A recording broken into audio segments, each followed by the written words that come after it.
ordained by God. This is the natural order of things. We're just following that order.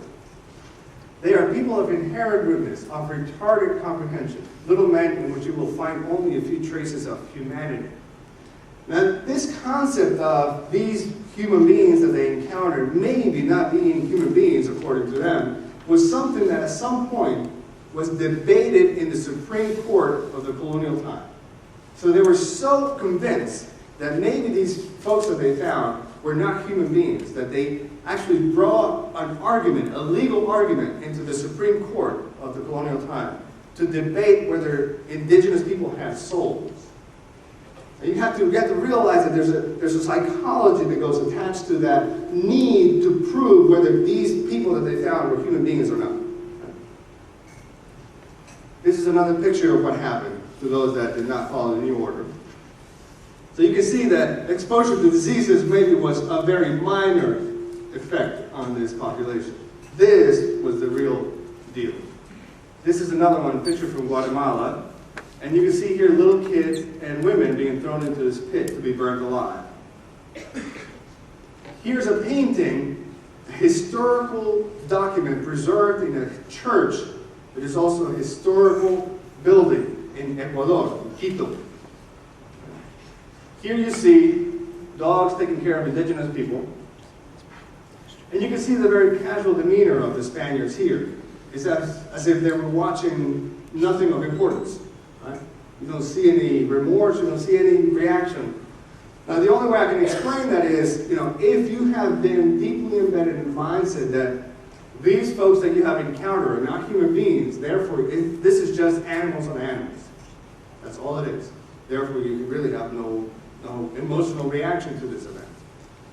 I also, for a moment, want to draw a parallel between this image here and the message that is portrayed through this image to pictures that you may have seen of lynchings in the United States. And if you remember some of these pictures, what you will often see will be a black man hanging from a tree, and then on this side of the picture, people in a festive mood. Little kids running around, people chattering and having a good time. So it's the same disconnect. Sort of not seeing this human being as a human being and being able to be in the presence of someone being tortured or killed this way and not have any emotional reaction to it. Okay, one more. Francisco de Vitoria said, they, Indians, are not capable of governing themselves and are not even more capable than wild animals and beasts. There we go again. We always bring them down to that level. From whom they do not differ even in eating more tender or better food than they do. Now, why do I show you this? Who is Francisco de Vitoria? Francisco de Vitoria is known as the founder of international law. So the laws that eventually became part of the United Nations are laws that he began to offer when he was alive. So this is a man that is very revered in Europe, where there are now schools of law named after him in Spain and Italy. To think about that, who is it that we elevate to that level when they have this mindset? But this is obviously not something that they took into consideration or even bring up in any way. Right? Here's another one. Gonzalo Fernandez de Oviedo, the key figure during colonial times, said, Indians do not even have heads like other people. Their heads are more like thick helmets. The main warning Christians are given when they fight against them is not to stab them in the head because the blades will break. Once again, this is not reality, right? Because I can guarantee you that any pure-blooded white Christian Spaniard that went and tried to stab an Indian in the head would not have that happen. It just would not happen. So you can actually test this, right? But it's, again, official discourse is framing reality for the people. Let me back up from here. When we talk about slavery, what are the two areas of the world that we immediately think about? We immediately connect as if they were the main players of the slavery process. Africa and? You mean the United States? Okay. Africa and the United States. And that's not unusual. Again, it's the same thing. It happens all over the country. People have this notion that when we talk about slavery, the two main players were Africa and the United States. But the reality is very different. This is a table that shows you the distribution of enslaved Africans in the Americas. the continent of the Americas. Right? And you see here, you look at the bottom part, 50% of enslaved Africans ended up in South America. Another 43 in the Caribbean islands. And only 7% in North America, which is divided between Central America and Belize, Mexico, and the United States. The United States received only 4.6% of enslaved Africans. So help me understand, why is it that most people in this country think that the two main players were the United States and Africa, when in fact the United States received only 4.6% of slaves? Why is it? That's what we learn in schools. Okay. So what is happening is, if people are teaching history and they're teaching about slavery, right, and they only tell you about 4.6% of them, they're actually doing a disservice to you.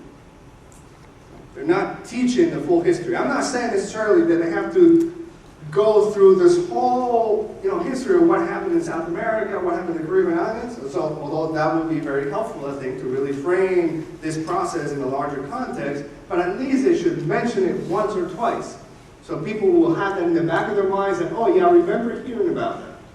But there are PhDs that teach history in universities that don't know this, because it's happened to me, where I've gone to a university and a PhD has been sitting in the room and said, wow, I never knew that. I said, wow, I didn't know you could get a PhD and not know this. So you got to think about what's being offered, right, as part of our education. So here it is. The impact of slavery was greater in Latin America than in the United States. Even by sheer numbers only, if you want to measure it that way. I also don't want to give you the impression that the only way that Africans arrived in the Americas was through the process of slavery. Because this man, Ivan van Sertima, wrote this book back in the 70s. They came before Columbus. And he extensively documented that Africa and Latin America had established trade routes. The people were going back and forth between Africa and Latin America for hundreds of years before Columbus arrived.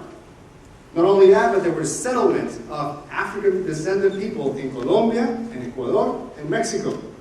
So this statue here is an Olmec statue from Mexico. And you can see the African features of this statue. There is no reason why indigenous people in Mexico would create a statue that looks like an African man if they never saw one, right? So what happens then, he offers this back in the 70s, and he goes to the Smithsonian Institute to say, look, I just finished this research, I've published this book, I would hope that you now incorporate this information into the information you have. You know what they told him? They said, we don't know if this is valid research. Excuse me? He's a PhD at a university in the United States, has published a book after doing extensive research, and you want to question his research? So what he had to do is he had to go to Germany and get an institute there, put a stamp of approval to say, yeah, this is valid research. And I'm simply mentioning this because I went to Rutgers University, so I knew the man, and he told me that story himself. I'm simply saying this to you to sort of point how is it that sometimes, very often, there's information that is not available to us because institutions keep that information away. They don't consider it valid information, right? Which is one of the reasons, for example, why the myth of the discovery continues to be alive, even though it's been disproven for numbers of years. Right? All right, so now, what we have in this society then, in Mexico and Peru, is, on top, a few, because there are only a few of them, pure-blooded white Christian Spaniards in control. And then you have indigenous people, you have African people, and then, because they're in the same space, you begin to see a lot of mixture going on. Certainly the way society is arranged is only to benefit the people on the top. So you wonder, why is it that the people down here, because there's larger numbers of people down here, don't band together and decide to topple this arrangement? Because by sheer numbers, they should be able to do it. It doesn't happen. It doesn't happen for a very specific reason, because the Spaniards very cleverly designed a legal caste system, both in Mexico and Peru, where they separated folks in 16 categories in Mexico and 14 in Peru. Now, here's the question for you. Why would they go and create 16 categories or 14 and not just maybe 4 or 5? Why so many?